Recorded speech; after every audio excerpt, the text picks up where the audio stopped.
जिह्वा उठने से इंद्रियो दमन होता है। তোমার যখন জিহ্বা ক্রিয়া যোগের দ্বারা উল্টা চলে যাবে,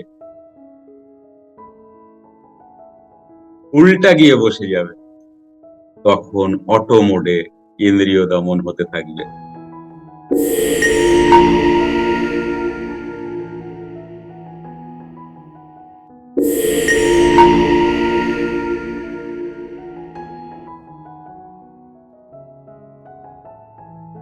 টেকনিক, টেকনিক, জগৎটাই টেকনিকে, বারবার বলছি। তুমি একটা বোতলের ঢাকনি একটু কেমন করে টাইট দিয়ে দিয়েছো, বা মহিলারা তো রান্নাঘরের অনেক বাসন কোসন একটু টাইট দিয়ে দিয়েছো, কোনোভাবে খুলছে না। ওটা কিভাবে খুলবে? জোর করে, বলপূর্বক না, টেকনিকে খুলবে। ওর সাথে বল করলে হবে না, আরো আটকে যাবে। ওকে খুলতে হবে টেকনিক দিয়ে। যেভাবে আটকেছে ভুল করে, ক্লক হিসেবে ওকে অ্যান্টি ক্লক হিসেবে নিয়ে আসতে হবে, তবে গিয়ে খুলবে, জোর করলে হবে না।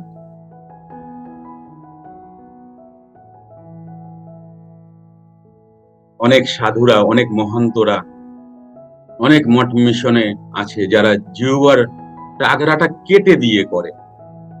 মহাপাপ, জানে না, টেকনিকই জানে না। কেন কাটাকাটি করব? জীবনে হবে না সেই জায়গায়, যে জায়গায় ক্রিয়াবানরা পৌঁছাবেন। ওনারা যতই ল্যাঙ্গুটি পরে থাকুক, ওই জায়গায় যেতেই পারবেন না, প্রথমেই গলত করে দিয়েছে।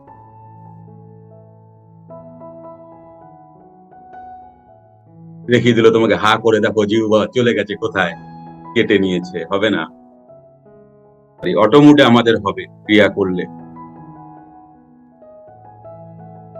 অটোমোডে হবে, প্রসিডিওর আছে, ওইভাবে করলে অটোমোডে হয়ে যাবে। তখনই কি হবে? তোমার ইন্দ্রিয় দমন হবে। দমন মানে কন্ট্রোলে আসবে। এখানে দমন অন্য কথা, কন্ট্রোলে আসবে। আর ইন্দ্রিয়কে একবার কন্ট্রোল করতে পারলে মন পরিশুদ্ধ হতে থাকবে, আর তখনই গিয়ে তোমার মন স্থিরত্বের দিকে যাবে।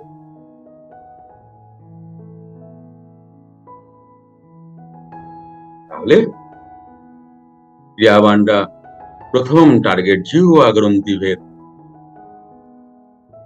তোমরা দেখবে জগৎ যাদের পায়ে মাথা ঠুকছে, ওনাদের শুধু জিহ্বা গ্রন্থি ভেদই হয়েছে, তাতেই এটা ওটা দেখিয়ে দিচ্ছে, তাই মানুষ পায়ে পড়ে যাচ্ছে। ক্রিয়াবান চুপচাপ, কত ক্রিয়াবানের জিহ্বা গ্রন্থি ভেদ হয়ে, এখানে অনেক ক্রিয়াবান হয়তো আছেন, আমি অনেকে দেখতে পাচ্ছি না, জিহ্বা গ্রন্থি ভেদ হয়ে গেছে, কিছু যায় আসে না। আমাদের জিহ্বা গ্রন্থি ভেদ করে ওই মর, ওই বাজ, এর জন্য আমরা ক্রিয়া করছি না, মার্জ হওয়ার জন্য করছি। অনেক বড় উদ্দেশ্য, আমাদের লম্বা রাস্তা।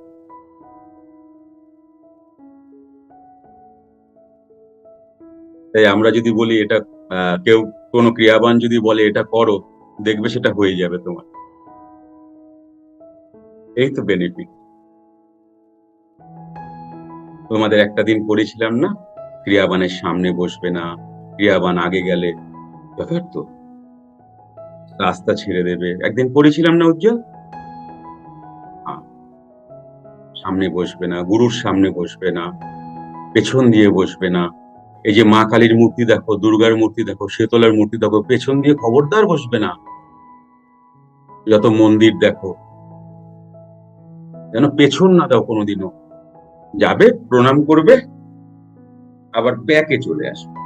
তারাপীঠে তোমরা অনেকেই দেখো, যাও, গিয়ে প্রণাম করো, মাকে পেছন ঘুরিয়ে চলে আসো, খবরদার করবে না কিন্তু। সামনাসামনি যাবে, আবার ব্যাকে চলে আসবে, তারপরে মরে যাবে। মা বাবাকে ভালোবাসলে, সম্মান করলে, দেব দেবীকে ভালোবাসা হয়, দেব দেবীকে ভালোবাসলে তুমি কোথায় যেতে পারো?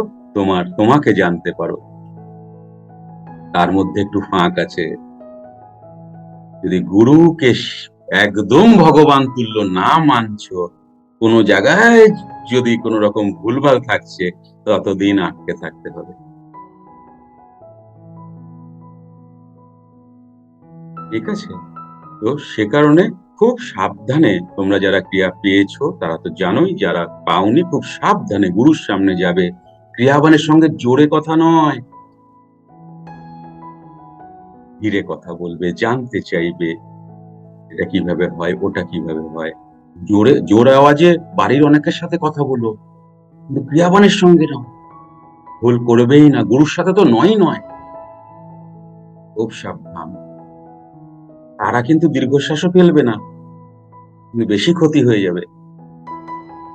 সাবধানে ক্রিয়াবানে, পারলে চলবেই না ক্রিয়াবানের সঙ্গে, দূর থেকে প্রণাম করে চলে যাবে, মিশবেই না।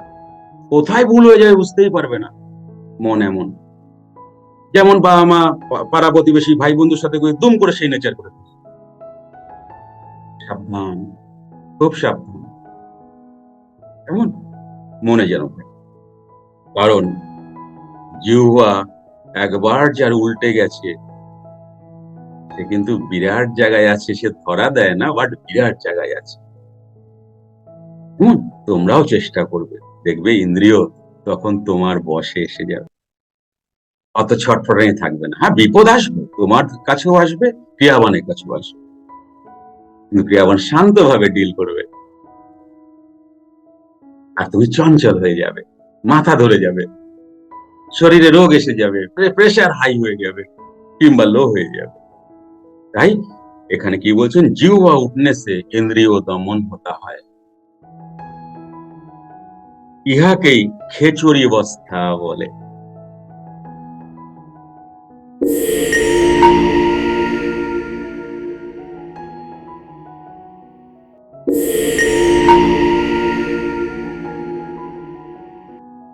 যাদের খেচুরি অবস্থা, তারা যদি চায় ভীষণ ফাস্ট হাঁটতে পারে, এমনকি অনেক কিছুই হতে পারে, যা হোক বলছি না, অনেক কিছু সে কিন্তু করতে পারে। এই যে যিশুকে অনেক সময় সমুদ্রের উপর থেকে হেঁটে যেতে দেয়, একটা কাহানি আছে, খেচুরি সিদ্ধা। তাই ক্রিয়াবান চুপচাপ ঘরে বসে থাকে বলে খুব সাবধানে ক্রিয়াবানের সাথে কথা বলে, পারলে তো মিশবেই না, যাবেই না, দূর থেকে ফোন করবে, কথা বলবে চুপচাপ, বাবা ভালো আছো, দাদা ভালো আছো, বাস এইটুকু। মন ভুল করে দেবে, দুম করে একটা কেমন কথা বলে দেবে, হয়ে যাবে। সাবধান। ক্রিয়াবানকে যোগীরাজ কি বলে গেছেন জানো? দেবতা, দেবতার আসন দিয়ে গেছেন। এমনকি বলেও গেছেন, পুরাণ পুরুষ পড়ে দেখো, ক্রিয়াবানকে খাওয়ালে দেবতাকেই খাওয়ানো হয়। তাই আমি প্রায় এখানে 36 জন আছে, আমার তো আর মাসে টাকা লাগবে না, তোমাদের বাড়ি বাড়ি গিয়ে খাবো, তোমরা দেবতা হিসেবে খাওয়াবে আমাকে, কে কে খাওয়াবে আমাকে, তাহলে আমার একটা ইনকামেরই প্রয়োজন নেই।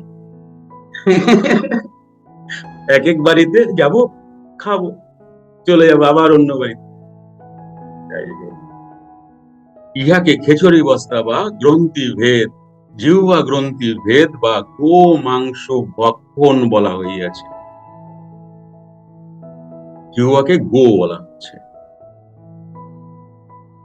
কেমন? গো মানে গরু নয়, কিন্তু গরুর মাংস নয়, অনেকে ভুল করে ফেলে। ক্রিয়াবান খুব একটা মাংস টাংস খায় না,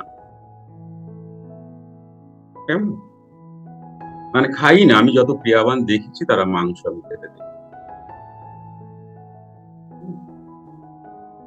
মানে আমি তো অনেক পুরনো বাবার কাছে, তো আমার সৌভাগ্যবশত অনেক বড় বাবার সঙ্গে যারা প্রথম থেকে ঘুরেছে, বাবার বয়সী, আরো অনেক, মানে বাবার বয়সী প্রায় একই বয়সী, তাদের বয়স প্রায় ধরো 60, 65, 70 এমন বছর, এমন ক্রিয়াবানদের সাথে আমার চলাফেরা ছিল, বসা ছিল। তারা ভালোবেসে অনেক টেকনিক দিয়েছে, যেগুলো আমার জীবনে কাজে লেগেছে। আমি কিন্তু চাইনি, তারা ভালোবেসে দিয়েছে, আমাকে চাইতে হয়নি। আমার গুরু ভাগ্যটা বরাবরই ভালো যাবে। আমি জীবনে সাধুই দেখলাম, অসাধু আর দেখলাম না। সবাই বলে কই সাধু খুঁজে পাই না, আমার তো, আমি তারাপীঠ শ্মশানে গেছি, সেখানেও সাধু পেয়েছি। এটা ছোট্ট একটা ঘটনা মনে করি। তো ইহাকেই খেচুরি অবস্থা বা জিহ্বা গ্রন্থি ভেদ বলা হয়। ইহা যোগ সাধনার প্রধান অঙ্গ, এটা না হওয়ার আগে তুমি এগোতেই পারবে না। এরপরে কি? এরপরে মূলাধার গ্রন্থি ভেদ, যেটা তোমায় পাজেল্ড করে দিচ্ছে, যে কারণে এত রোগ শোক দুঃখ। মূলাধার গ্রন্থি ডেঞ্জারাস। তারপরে কি আসছে? অনাহত, একে ভেদ করতে হবে। পার্ট বাই পার্ট ধীরে ধীরে তোমাকে এগোতে হবে, তাড়াহুড়া নয়, তাড়াহুড়া করলে হবে না। ইহা প্রধান অঙ্গ। শাস্ত্র কখনো গোবৎসকে যজ্ঞে আহুতি দিয়া তাহাকে ভক্ষণ করিতে বলেনি নাই। অবশ্য বাহ্যভাবে তাহাই মনে হয়।